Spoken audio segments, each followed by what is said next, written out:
Welcome everybody to another episode of Sustainable Latam, a podcast that focuses on the trends in political changes or political trends in the region, economic and social changes and trends in the region.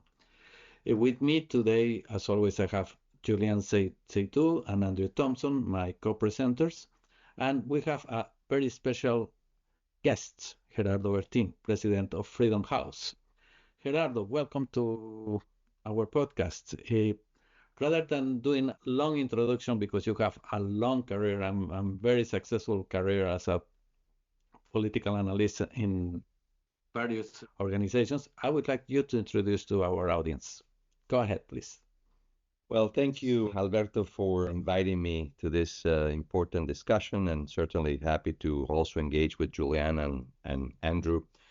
I am a political scientist by academic background, and my career has actually taken me to work in over 50 countries around the world.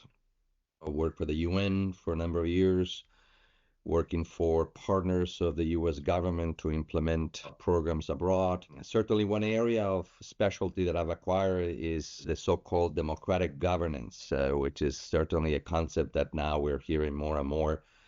And so I'm very happy to be with you. I have a couple of decades of work behind me, and I'm very happy to join this conversation about democratic governance in the world, what we're seeing now. Yeah. Thank you, Gerardo. Let's begin on the business. One thing, Freedom House has just published its out of the oven, its Freedom Report from 2026, 2025. Really interesting because you called the growing shadow of autocracy, and says after 20 years how freedom has been going back all across the world. But when we see the map of the region, the freedom in the world, you have a really interesting map. I was mentioning you before. It's really interesting to see that on the left we have America, almost everything green with a few yellows that is partially free, and a couple of purples that are not free countries, which we know the usual ones basically going around there. But on the right is purple is probably what we saw the most impacting, especially in Africa and Asia.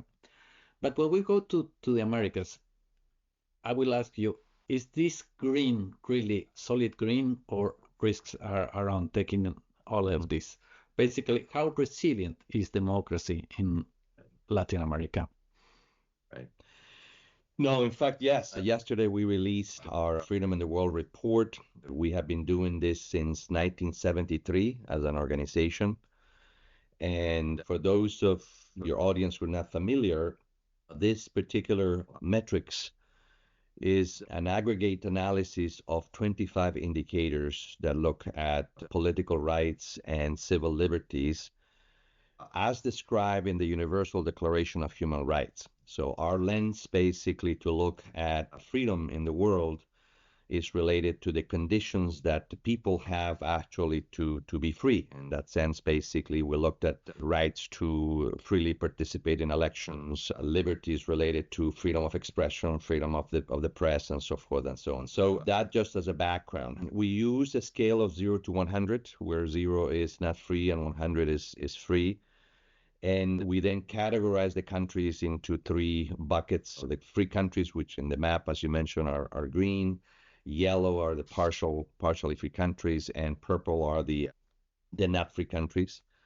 And in this particular year, we also had an opportunity to look back 20 years. It is, in that sense, it's one of the legacy reports that kind of, we did the same thing 10 years ago, now 20 years ago. It gives us the opportunity to see retroactively what has happened, because sometimes the data that we publish on a yearly basis may not be able to give you a full picture of what's going on. Just to be clear, we are measuring our analysis based on data from January to December of 2025. So it does not include anything that has happened basically the first 3 months of 2026. So it is more than a video. As I said, it is a photograph, a snapshot basically of what has happened in 2025.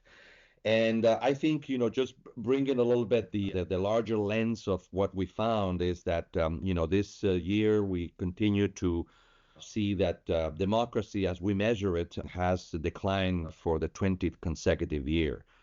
That means that there are more countries in our index that have declined in terms of their political rights and civil liberties than have improved. To be exact, 54 countries of the and territories of the 208 that we look at have actually declined, where only 35 register some improvements.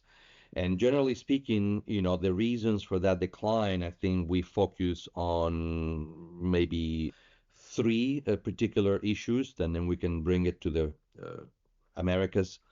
First of all, military coups are back in one way or another, particularly in places like Africa.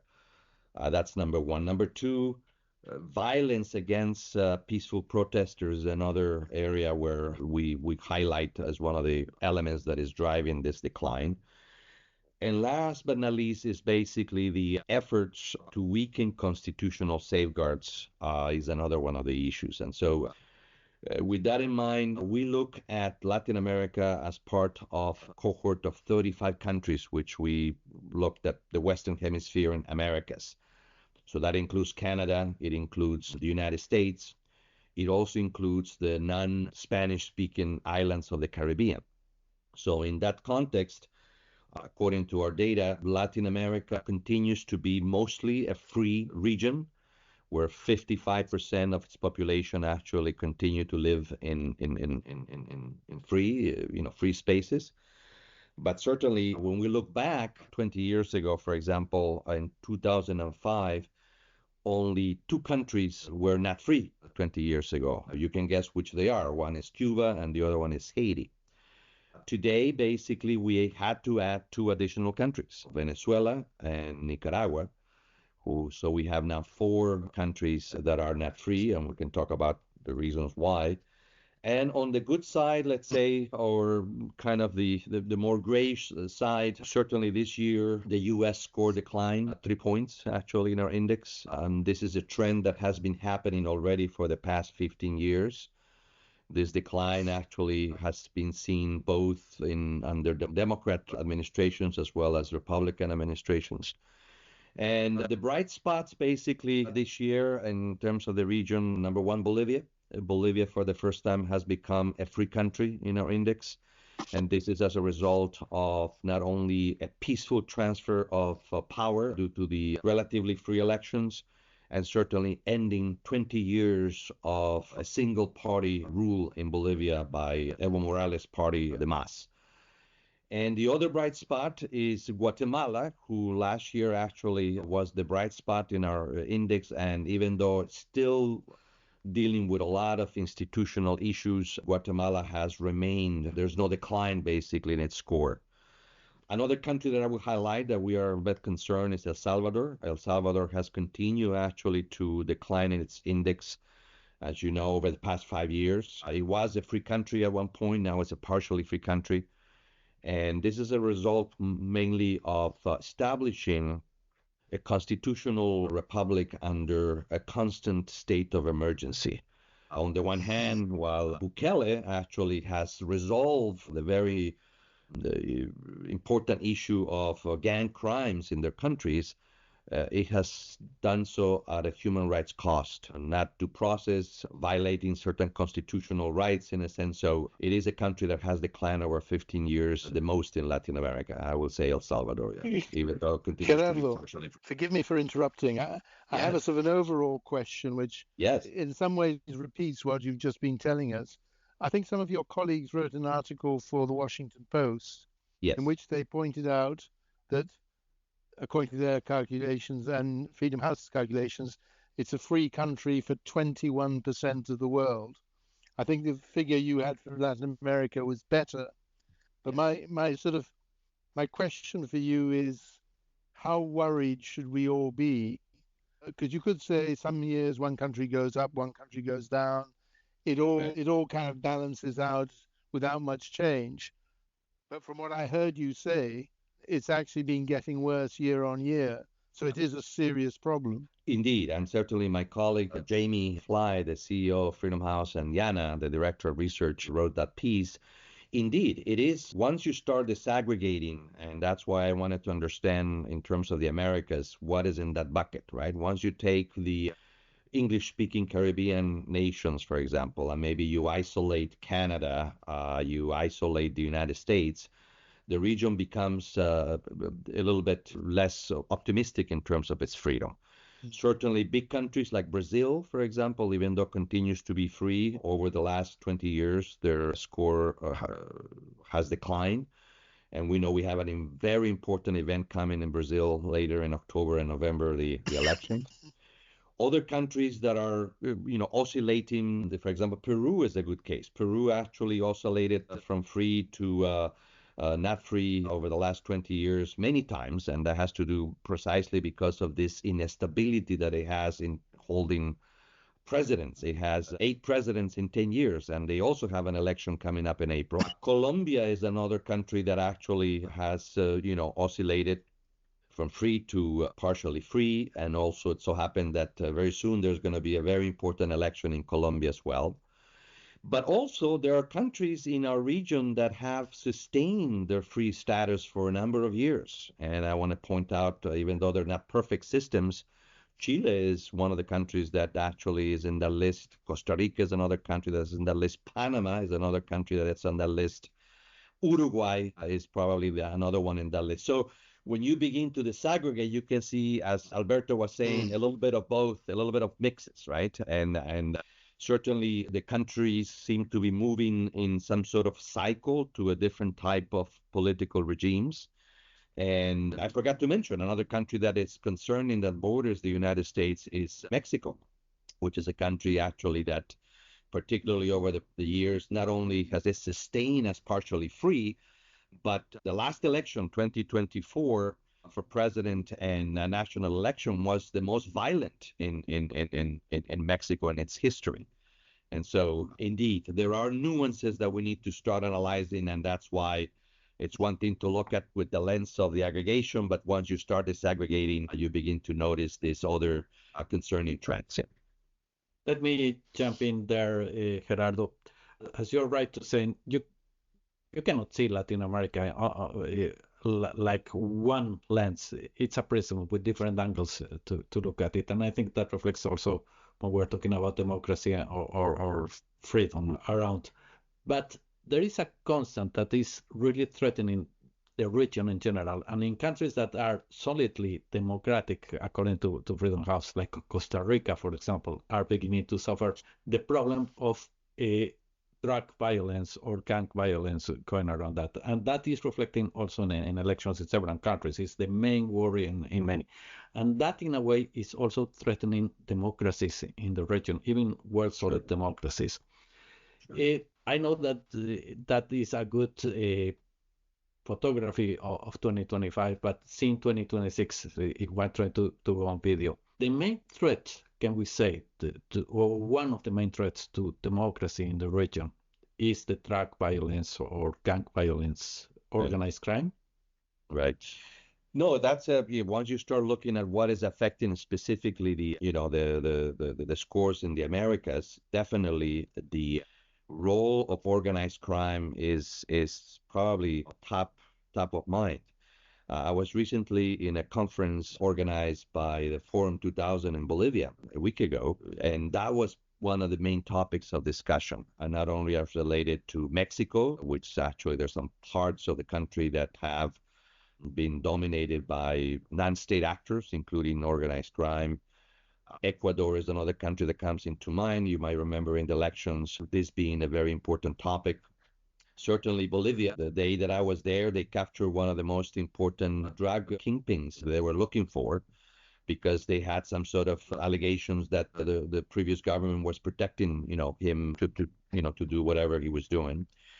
But also, I think this is spilling over other countries. I mean, for example, you probably read in the news, the new president of Chile, for example, is beginning to construct protection barriers in its border because the issue has become actually unmanageable. Peru is another country. When you go to the Amazon region of Peru, which I had a chance to visit a couple of times, the influence basically of organized crime and other illicit products is impressive, and how they influence particularly weak local governments. For the citizens, to a certain extent, and that is one weakness basically of the majority of the systems in the region, it doesn't matter who provides services or protection. When the state is absent, they don't care basically who is protecting actually them. And in many cases at the local level, that protection comes from non-state actors in a way to use that as a leverage for them to protect them when they are actually being chased, right? But certainly the issue of organized crime and international and regional, let's say, issues related to this is important. I mean, that was one of the arguments that, was used to bring Maduro to the United States, the former president of Venezuela. And so, but certainly that is one important issue. And the other one I would say is the fact that I think from the perspective of the citizen, again, what they want is solutions, horizon, opportunities, and they're seeing that maybe their democratic systems right now are not providing that, and therefore maybe autocratic alternatives become, an aspiration for them to see if they can do better. I would say the Americas is a variety of systems, even though most of them speak Spanish or Portuguese.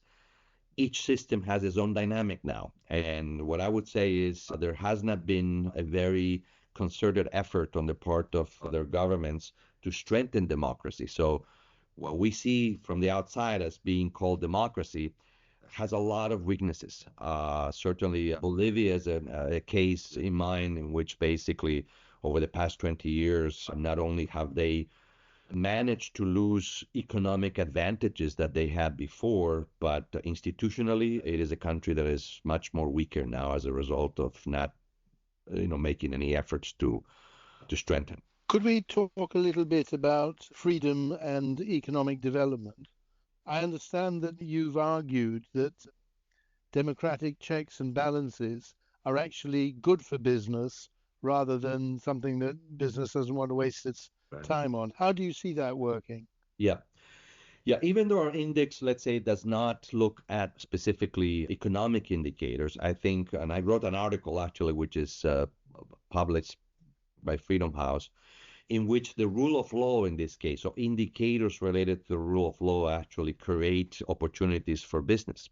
Businesses, as you know, want certainty. They want to make sure that their investment is going to have some sort of a return. And that affects, to a certain extent, the level of employment and so forth and so on. Certainly, when you do correlations with other indicators that measure prosperity, there is a strong correlation between freedom and prosperity and wealth. Even happiness, I would say. The International Happiness Report actually was also released yesterday. Of course, Freedom House's report as well, but we did a little bit of a regression analysis, and in our 25 top countries of the Index of Freedom are also some of the most prosperous and happy countries in the world.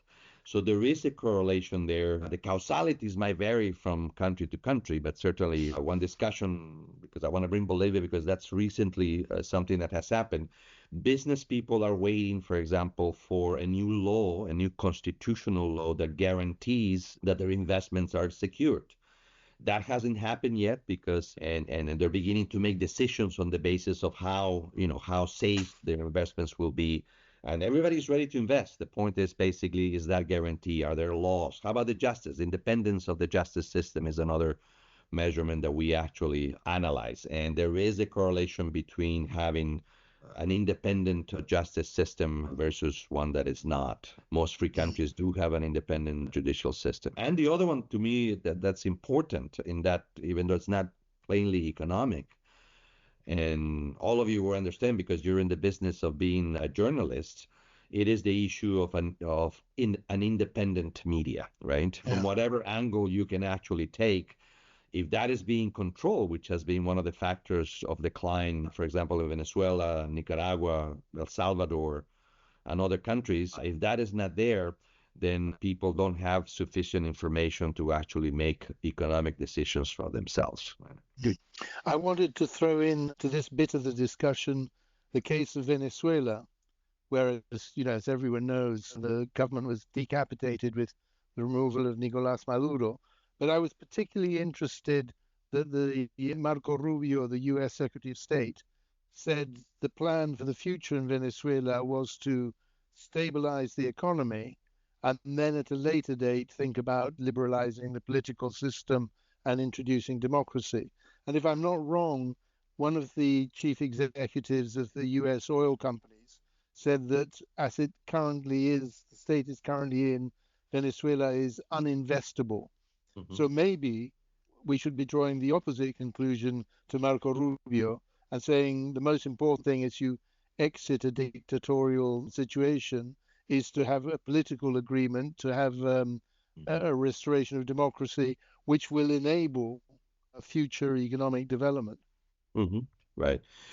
No, that's a good point. I think from the perspective of, let's say, of the U.S. government, they have laid down a very simple plan sequence in a way that starts with stabilizing the country, providing some sort of economic incentives. And then the last part, the result of all of this in that model, in that approach, is a complete transition to democracy. Now, that is theoretical to a certain extent because Venezuela is a very complex country politically. It has actually, interestingly, a very similar constitution as the United States. It's one of the 4 federations in Latin America, along with Brazil, Argentina, and Mexico. And certainly it's a very centralized and presidential system as well, in a way that it runs, even though it's a federation, it runs top down as opposed to bottom up. And in as much as Maduro was a symbol of that repression that started with Chavez, I think most of the machinery of repression has remained still, even though they are shedding parts of it. For example, the Attorney General is being dismissed. A couple of days ago, there was the announcement that the commander of the General Armed Forces is going to be replaced. The obus person also was replaced. And so they're trying to go one by one. And here is one fact that will be important to fulfill at least a part of the transition, which is now going to be very simple, which is elections, right? Even though there were elections in 2024 in which the majority of Venezuelans expressed dissatisfaction with what was going on back then and voted for change, I think they're going to have a different election in a way that now it's much more legitimate in a sense, and it could lead to a negotiated transition. And I think behind the scenes, that is what they're debating. When can these elections be held? I understand that there is some sort of constitutional interpretation that needs to happen soon, meaning before the end of the year. And so that is going to be important because ultimately, when you generate the expectation of change and people are not seeing the change, then they begin to be concerned. And that if that gap continues to actually to grow, then there's going to be desperation. Now, the other issue that is not being resolved is the issue of political prisoners. There is some sort of an amnesty law that is being discussed in Venezuela. I don't know if you recall, but Venezuela had one of the most impressive systems of jails, including the helicoide. And it's important basically to erase that bad historical memory of the minds of the people for them to also start feeling change, because right now the only thing that they felt is that Maduro is no longer in power, but nothing else has changed. I will jump in there. I will be a little bit controversial in saying something that with Andrew and Julian, especially with Julian, sometimes we say, looks like for the U.S., democracy is not anymore a factor when it's trying to move around, which can have a series of implications for the region. I mentioned this because listening to Secretary Rubio about Venezuela, but also Cuba. Cuba has been in the news recently, and we say we can expect probably a change in Cuba, but is going to be in favor of democracy, or what we are seeing is literally the U.S. playing the imperial game, just looking for the resources going around that, and that at the end could go against all the freedom that probably the region already has or trying to achieve. Right. No, it's interesting. I mean, from the perspective of the U.S., I think the framing is certainly national security, actually, however you want to understand that.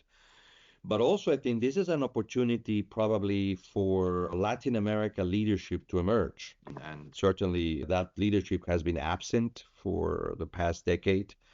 And by leadership, I mean basically taking the lead, making sure that there is a clear understanding of within the respect of what the definitions of democracy is, what is it that they believe, right? And I think over the past decade as well, there has been a little bit of hesitation of very important actors in the region. Mexico is one, Brazil is another one that have a lot of weight on the rest of the region in which there is hesitation. I mean, certainly the government of Mexico has not been very vocal about recognizing the change that's going on. Not even Maria Corina Machado's and Edmundo Gonzalez victory was recognized by the Mexican government, right? Lula has played a very interesting role because at the same time he's trying to be important in a much more global and regional spaces, such as the BRICS, for example.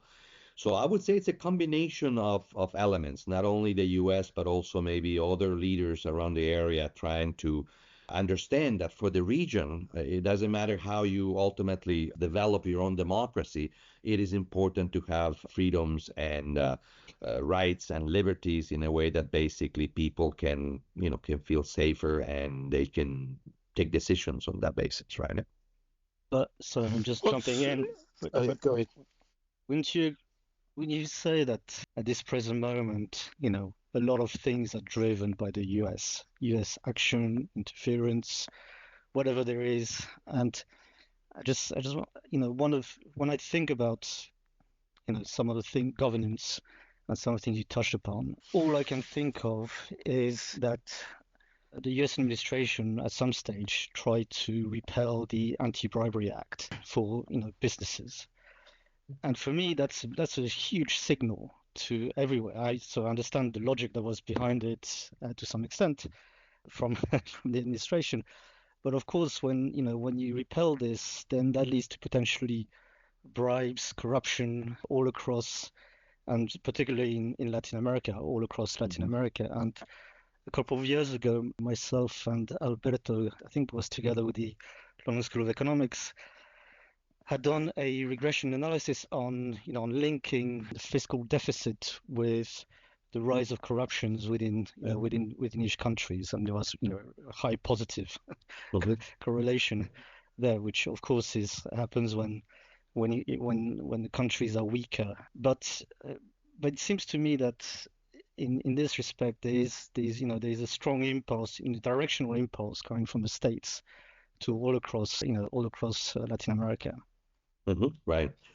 No, that's very interesting. But also, I think I will argue there is other poles of action or inaction in that dynamic, right? I mean, for example, the European Union, which has a lot of influence in Latin America, has not been, also actively promoting more democratic reforms in the region, right? If you take country by country, I mean, Spain, for example, is an example because of that cultural bridge that it has actually with Spain.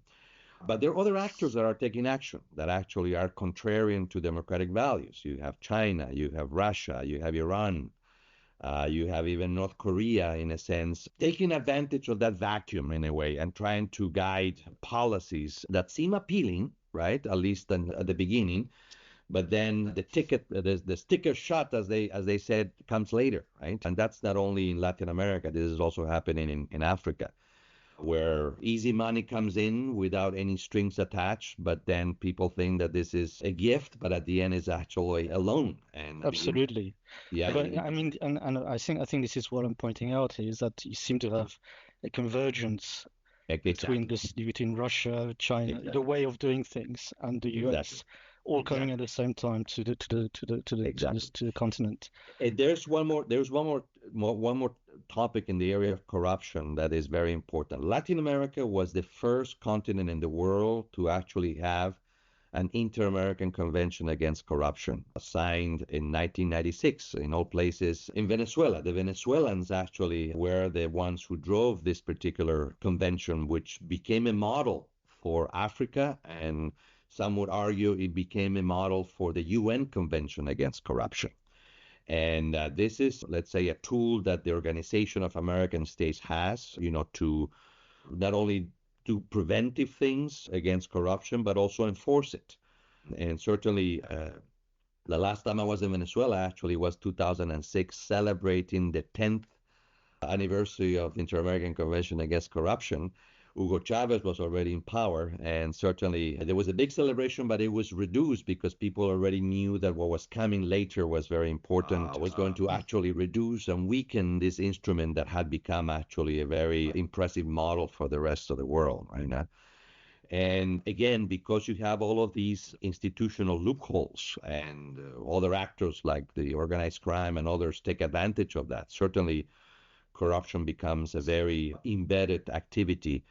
And really, in many cases, people argue solving problems that the state should solve, right? Medications, medical visits, in a sense, justice delivery, in a sense. So indeed, I agree with you. It is a convergence of elements in a way that basically it's being taken advantage of. But it's a combination of action on the one hand, explicit, but also inaction or maybe some more underground activities we don't see that is generating the dynamics of what we see now in the region, I think. Yeah. Actually, is worrisome outlook that we're seeing, even that the region is probably positive in terms of freedoms. The threats are big and has been growing quite a lot.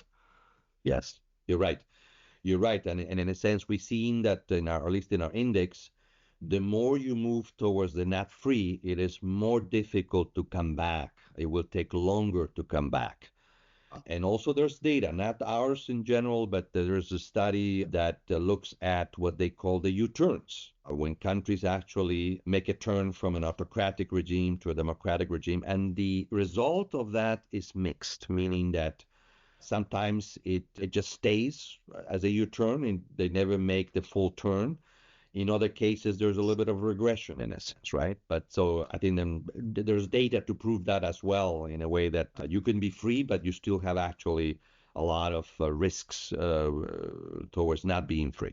Could I ask, forgive me, a rather specific question? As you know, the Mexican judicial system is now based on elections. Judges are being elected. And I just wondered how Freedom House sees that. Is that a step forward, or is it worrying because of the political controls that might be applied? Yes. So I think it is one of the indicators that we look at it in terms of independence of the judicial system. And also remember, we work with Mexican experts in every country. I mean, that we do our analysis, we take into account also the national opinion. This is not only Freedom House. I mean, we work with a network of local analysts. And there is concern among many in Mexico that by using elections, which are rare actually in judicial systems around the world, they have actually very much put at risk the independence of the judicial, because in the case of Mexico, there is one party that dominates now basically the politics, and it's very interesting because it's the pre 2.0, right? Yeah. Even though the pre is no longer in power, you have now Morena actually exactly doing that, and you don't have any more a plurality. And so we are concerned. That's why probably Mexico is one of the countries that has remained partially free.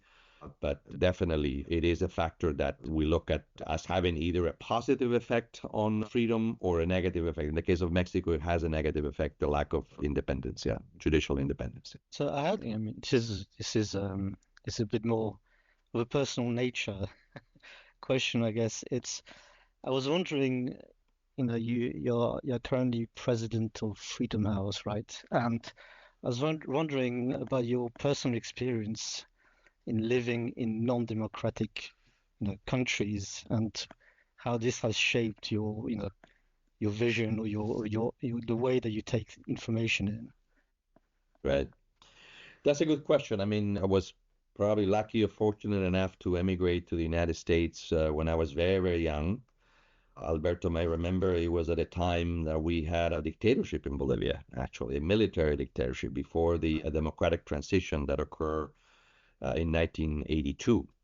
And so, but also I think, back then the United States was a different country. It was the country of dreams, the country of hopes.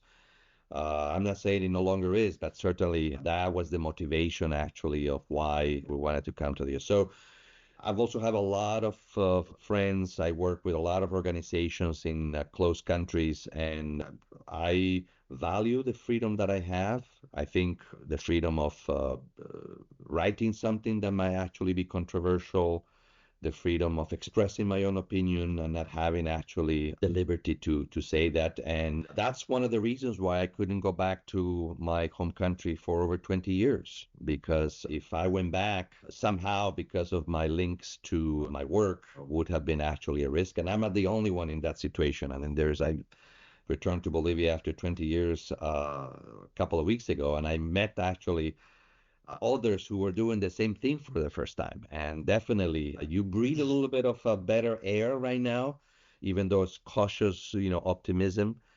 And people are beginning to kind of see that there is a difference. It might not be a perfect difference, but certainly living in a free country versus living in an autocratic country, I think, is a tremendous difference. Unless you are in power as an autocrat and then you do things like Daniel Ortega, right? You become rich, you enrich your family, you take full control, and you're able, like a king or a god, even to take the citizenship out of your own citizens because they don't agree with you, right? That to me is really devastating in a way that, I've seen a lot of Nicaraguan colleagues actually having been forced to leave their country as a result of that. So yes, there is a difference, and if you ask my preference, I'd rather live in a free country than an free country for sure. Yeah. Yeah, no, I think these are really interesting background notes, and we understand absolutely where this comes from. It seems to me that one of the things, however, is that something that we see in Western Europe or European countries is one thing which keeps me up is the decline of numbers of voters. Mm-hmm. Of the participation in the actual democratic of the ability to remove someone from power, and the criticism that go along with it, and so on, and similar to you, I have family that from Bolivia, and so I understand what it means to be under more autocratic regimes, or have heard from from grandmothers and so on. So it's something that I have in mind, but at the same time, I've lived most of my life in Europe, so it's not something that I've experienced myself. But seeing the movements of seeing this declining of voting is something that is isn't it something that is worrying, or that you track at Freedom House? Yeah, I mean, I'm going to speak on a personal level because as a political scientist, I mean, that is something that fascinates me, how you shape, reshape, reform systems, right? And certainly as a political scientist, one of the things that you learn, I'm a comparative political scientist. That means that I love to compare systems in a way, right? And so if you look at history, from that lens, you can see that the more you open the space, the more you strengthen your institutions, the more you make the government more effective, the less chances are for that system actually to collapse. And it is not easy to make those changes, by the way, because it requires a lot of political will. There's decisions actually that need to be taken into account. And what I'm seeing is that right now, the political community that is the constituency of democratic governance is way ahead of the democratic governance institutional structure. And they want something, the expectations are so high because there's also a much more diverse political community, whereas on the other side, the government is much more conservative in a way that basically, it's very difficult to make reforms. And we are at that particular juncture in many systems. Now, certainly there are, let's say, systems that are unique. I think, for example, the U.S. system is a federal system that has three branches of government in a sense, but it has become over the years much more presidential, meaning that presidential power is much more important. That's exactly what has happened in Brazil, which is the same system. That's exactly what has happened in Argentina, which is the same system as Venezuela and Mexico as well, right?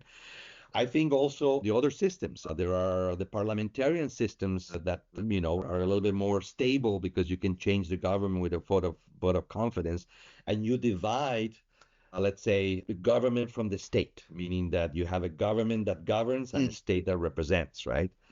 And also, there's a lot of questions now about even monarchical parliamentarian systems, including basically in England, right? I mean, to a certain extent, you can say that there is a certain stability, then, but at the other hand, people are beginning to question, well, why do we need to continue with this? Same thing in Spain. And some countries are deciding not to go back to being monarchies. Italy is one of them in a sense. Romania is another one. Bulgaria is another country. So all of that to say is, as a political scientist, for me, the world right now in democratic governance is an interesting lab of innovation. Because government also sometimes is only thought as being government. For me, as an expert in democratic governance, when I talk about democratic governance, is really a coin with two sides, government and civil society. And where you have imbalances in either one, democratic governance actually is to suffer, right? And the creativity of human beings is impressive. If we have managed to create basically systems like the Universal Declaration of Human Rights, elections, in a sense, at least initially, were only the countries, but even Russia and China, even Cuba actually has elections now, and they value the legitimacy that gives. It doesn't mean that their elections are actually fair and and transparent, but definitely we need more innovation right now because our systems and processes are becoming more complex. And I just want to add to that. I absolutely, totally understand and agree with what you're saying. And that leads me to, I guess, one of the last questions is new technologies and the rise of AI and security apparatus that exists. I've worked many years in China, and there was this idea that you'll be constantly watched everywhere. We walk in London as well at the present moment. You have cameras all over the streets. Yep. And to some extent, that's these technologies. We have to go towards this innovation. These things are coming or are already present. How do you see? What's the take of? That is, that is a tremendous issue. And, we've published also the Freedom of the Net report annually. The last one that we published was in November of last year. It was our 15th edition, 1-5. And one of the things that we analyze is this new concept of sovereignty when it comes to basically internet. Whereas, let's say 15 years ago, we thought about one internet for the entire world. Today, everybody's claiming basically to have an internet for their own system. So if you can imagine, for example, going from, let's say, from Europe to China, still the same technology, but China's internet access and content is very different from what you see in Europe or the United States, right? That's one. And certainly there is a malicious way of using technology against your own citizens, for example, using spyware, using generative artificial intelligence. They can deepfake your voice, they can deepfake your image. And that to me is something very concerning in a way that now, even as Freedom House, we have a whole team dedicated to the area of democracy and technology because there are dilemmas, right? There are dilemmas basically in terms of how this technology affects reality on the one hand, but also truth on the other hand, and all kinds of other things that are important for democracy. It is something we're beginning to see really the tip of the iceberg of what could happen, right? I don't know who did it, but there was an experiment a couple of years ago in which they created a fake candidate It was, of course, control. It was an experiment control. And the fake candidate actually won the election. Nobody understood that basically that particular creation was artificial. And so imagine if there are malicious forces that want to do something against our own humanity in a sense. I mean, certainly the technology that we have today, in that sense, is very, very scary. Yeah, We are getting close to the hour and almost close to the end of the podcast, but there is basically, in my case, I want to do one question, and I'm sure Andrew will try to do another one. So I will begin with this being a little bit abusive in the control of the technology here. We have talking a lot about concerning issues going around that is threatening the decline of freedom. But do we have something to hope? What is your view? What can we hope yeah, in this situation? yeah. That's a great question, and certainly there is a lot to hope. I think people are still willing to fight for democracy is one of them, and there's data on that. I think in many cases putting their lives, on the line. There's still willingness to respect each other, I think, which is very important in democracy. And there are these changes, right? I mean, for example, I detected that little bit of hope in Bolivia, for example, in terms of cautious but nonetheless hope. And everybody was saying, we didn't have this, last year. We didn't have this 5 years ago. And now, I have this cautious optimism that is working. I think also there is some good people around the world, basically, as many as others that are not as good. So I think, overall, I think there are bright spots. We just need to give more attention to them. And unfortunately, in today's news cycle, the bad news is actually what captures our attention as opposed to the good news, which is collaboration, being respectful to each other, understanding each other in a way that you can disagree, but you still can be friends and relatives, actually, right? And so I think from a perspective of an autocracy and maybe others, polarizing is a tool precisely to generate the opposite of hope and bright spots, and many use it very well, actually. And so, but it's a great question, Alberto. I really appreciate your question, and I think I'm still hopeful, actually, that even though we're seeing a lot of negative headlines in the world, that basically it is a phase, and we will enter a new cycle of more hope and prosperity soon. Yeah. Can I give the fit mic in? to Andrew? Go ahead. Sorry, there's just one thing I really wanted to ask. I'm concerned about the poor quality of democratic discourse, and I'm specifically referring to the attitudes to crime. Crime is terrible, there's no doubt about it, but it seems that a lot of politicians have found ways to win votes, and based on emotion and incomplete data, post-truth, whatever you want to call it. I'd just like to point out that there's a new president in Chile, Jose Antonio Cast, who won largely on promising to do something about crime, whereas actual homicide rates over the last 3 years in Chile have been falling. So in a sense, there's a desire to ignore inconvenient statistics. Something similar might be going on in Brazil, where the opposition to Lula is understandably raising the entire issue of crime, but the crime rate is coming down. It's still dramatic and terrible, but there seems to be a need to discuss things, if you like, in a more accurate manner than happened so far. Right. That's a great point, actually, and it's being used elsewhere as a polarizing issue, right?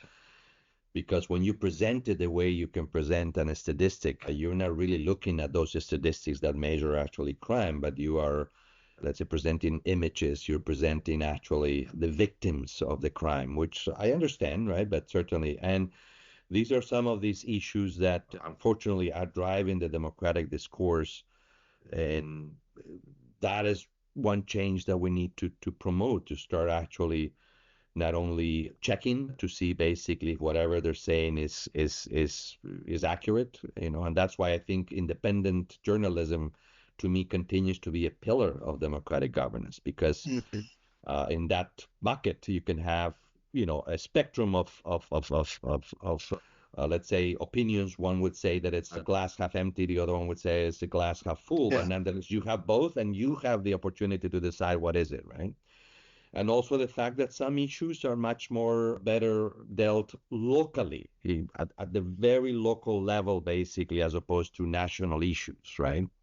And sometimes that difference is not made. But I agree. I mean, sometimes these are the issues that polarize and generate these very opposing views, where actually the issue is more gray, right, as opposed to black and white. So, With this, I think we are at the end of the podcast.